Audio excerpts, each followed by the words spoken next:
तुम मुझे ये बताओ विजय कि कांता को किन लोगों ने कत्ल किया है। विजय ने कहा, उसका एक कातिल तो अभी अभी आपके हाथों मारा गया है।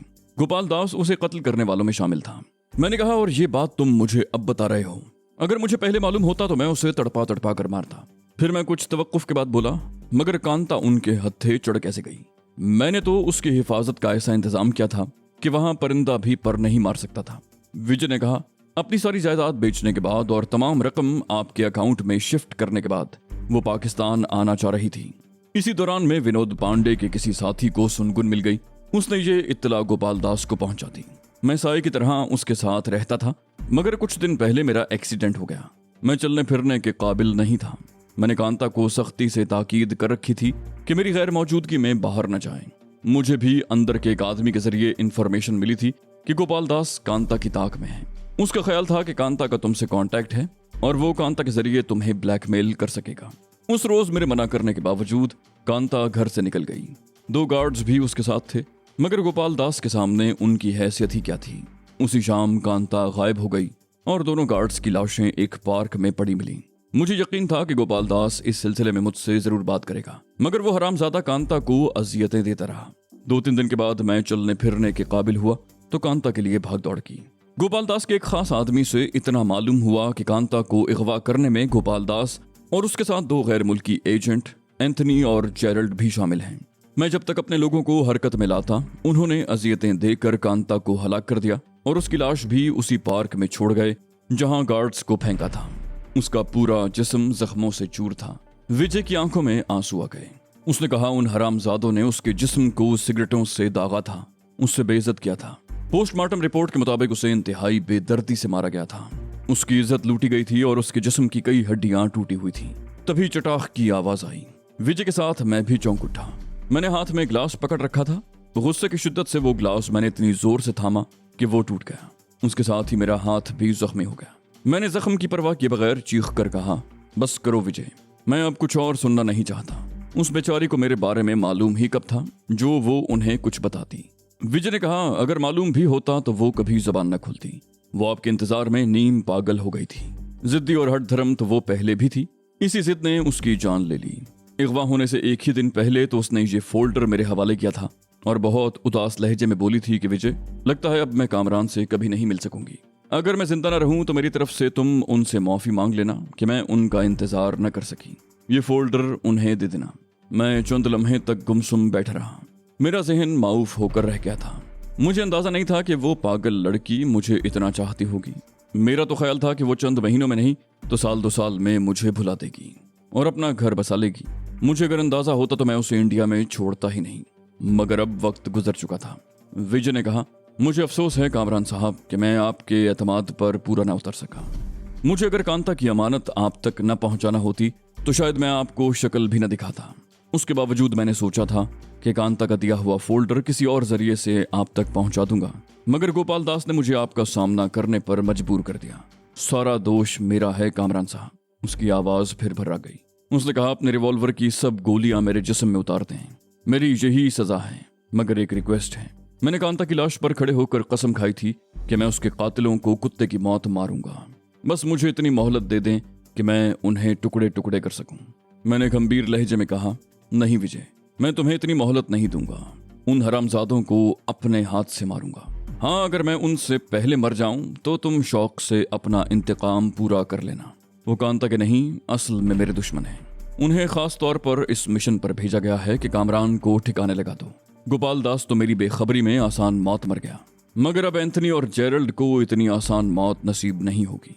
अचानक विक्रम की आवाज गूंजी, बस कामरान, अपने कद से बड़ी बातें मत करो, हिलना मत, वरना मैं फायर करने में रियायत नहीं करूंगा।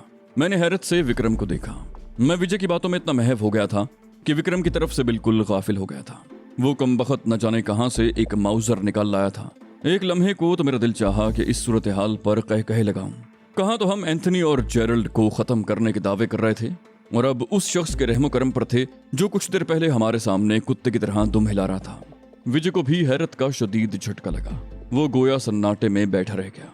विक्रम ने दुरुस्त लहजे में कहा, अब तुम दोनों उठो और औंधे मुंह फर्श पर लेट जाओ, मगर तुम दोनों के हाथ सर से ऊपर होने चाहिए। हथियार हाथ में आते ही उसकी शख्सियत ही बदल कर रह गई। वो नफरत आमेज लहजे में विजय से मुखातिब हुआ, और तुम तो हिंदू हो, तुम भी इसके इशारों पर नाच रहे हो। तुम अपने ही मुल्क के बेहतरीन आदमियों को इस जलील मलिच के हाथों कत्ल करवा रहे हो। कैसे हिंदू हो? कांता तो खैर इसके इश्क में पागल थी, तुम्हें क्या लालच है? फिर वो मुझसे मुखातिब हुआ, बोला, कामरान, मैं तो चाहता हूं कि अभी और इसी वक्त तुम्हारा खातिमा कर दूं, मगर पहले तुमसे करोड़ों की वो रकम निकलवानी है जो कांता ने तुम्हारे इश्क में पागल होकर तुम्हें बख्श दी है। फिर वो डपट कर बोला, तुम लोगों ने सुना नहीं मैंने क्या कहा है? फर्श पर औंधे मुंह लेट जाओ। तुम्हें एंथनी और जेरल्ड की तलाश थी ना? मैं अभी उन लोगों को भी बुलवा लेता हूँ। मुझे उनके ठिकाने का पता नहीं है तो क्या हुआ, मेरे हाई कमीशन को जरूर पता होगा। वो लोग ना भी आए तो कोई फर्क नहीं पड़ता। तुम दोनों की खोपड़ी में एक एक गोली मैं भी उतार सकता हूँ। मैं बदलती हुई इस सूरत हाल से परेशान सा हो गया। विक्रम बहरहाल रॉ का एक तरबियत याफ्ता एजेंट था। मुझे मार के तो वो हीरो बन जाता कि जो काम गोपाल दास, एंथनी और जेरल्ड जैसे किराए के खौफनाक कातिलों से न हो सका, वो विक्रम ने कर दिखाया। मैं तवील सांस लेकर अपनी जगह से उठा और फर्श पर औंधे मुंह लेट गया। मैंने विजय को भी फौरी तौर पर पुरसकून रहने का इशारा किया। वो भी फर्श पर औंधे मुंह लेट गया। उसी फर्श पर कुछ देर पहले गोपाल दास इबरत का नमूना पड़ा था। मेरे ऐन सामने एक खिड़की थी, उसका एक शीशा टूट गया था मगर बाकी शीशे सलामत थे। उन्हीं में मुझे विक्रम का अक्स दिखाई दे रहा था। मैंने शीशे में विक्रम को टेलीफोन की तरफ बढ़ते देखा। अगर वो अपने हाई कमीशन को हमारे बारे में बता देता तो अब तक के किए कराए पर पानी फिर जाता। फोन की तरफ जाते जाते वो पलटा और उस मेज की तरफ बढ़ा जिस पर कांता का दिया हुआ फोल्डर था। हमें फर्श पर औंधे मुंह लिटाकर वो खासा मुतमईन नजर आ रहा था। उसे अगर जरा सा भी एहसास होता कि खिड़की के शीशे में उसकी नकलो हरकत देखी जा रही है तो वो हमारी तरफ से चौकन्ना रहता। मेज की तरफ बढ़ना ही उसकी भूल थी।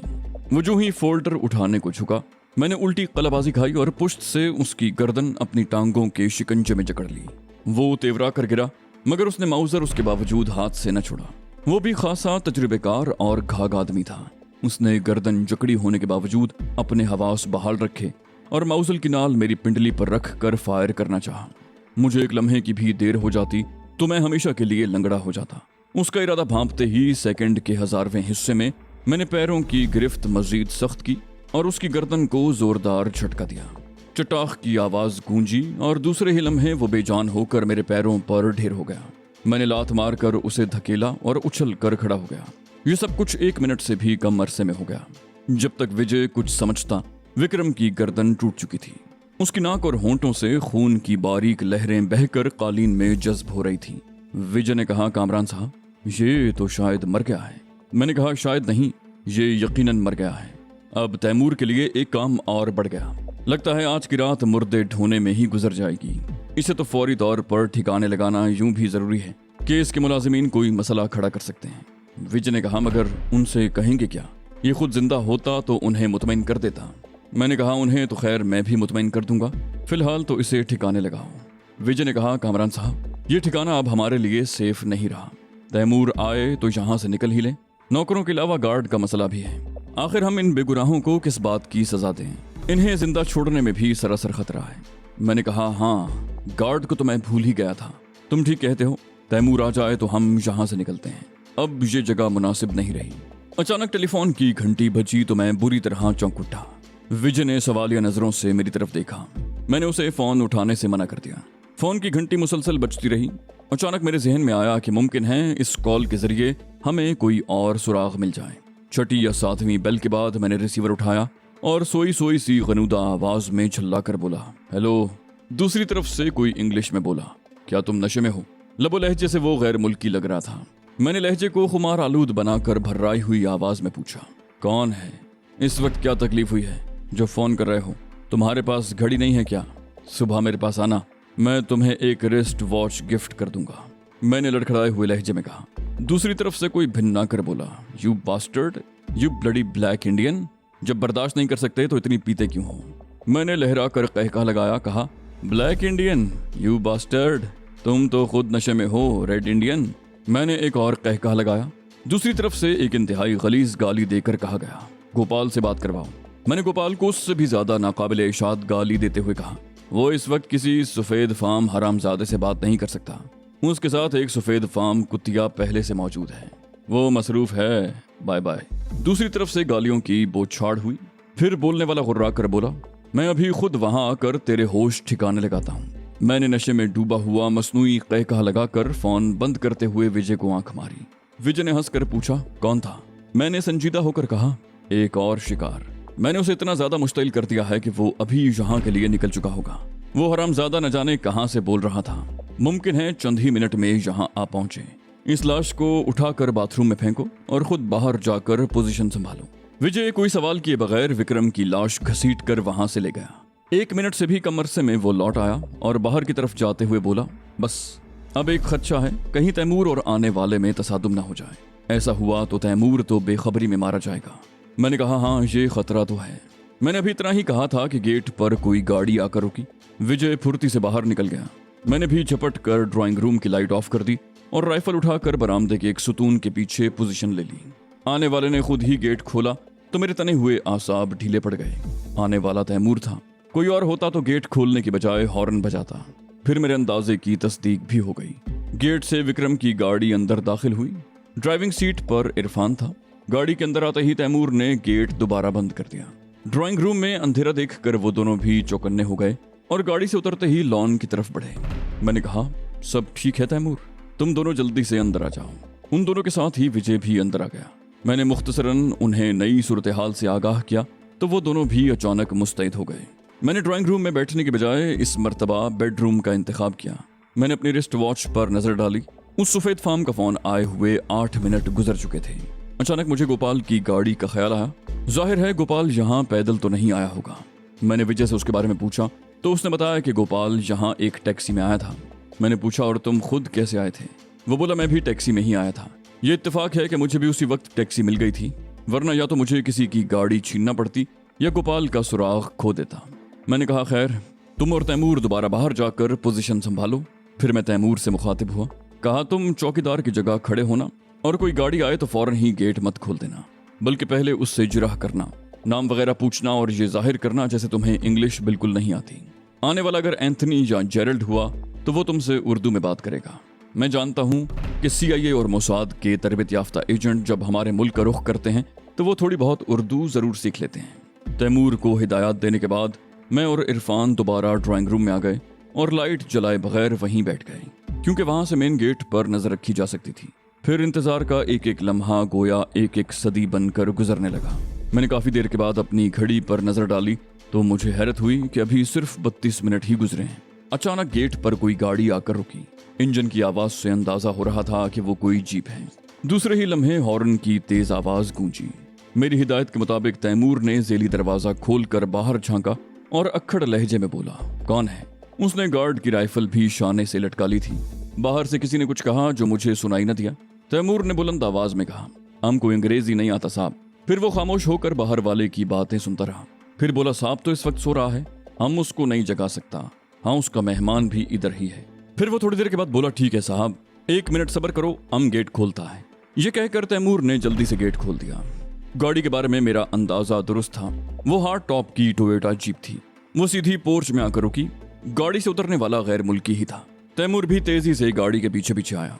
वो गैर मुल्की से बोला, आप इधर बैठो साहब, हम साहब को उठाता है। आपने क्या नाम बताया था? उसने कहा, उसको बोलो डेविड आया है, जाओ अभी जाकर उसे बुलाओ। तैमूर को मजबूरन अंदर जाना पड़ा। तैमूर के अंदर दाखिल होते ही वो गैर मुल्की तेजी से विक्रम की गाड़ी की तरफ बढ़ा और उसके बोनट पर हाथ रख कर देखने लगा। वो कमबख्त बला का चालाक आदमी था और गाड़ी के बोनट पर हाथ लगाकर ये अंदाजा करना चाह रहा था कि ये गाड़ी पहले से यहाँ खड़ी है या हाल ही में कहीं से आई है।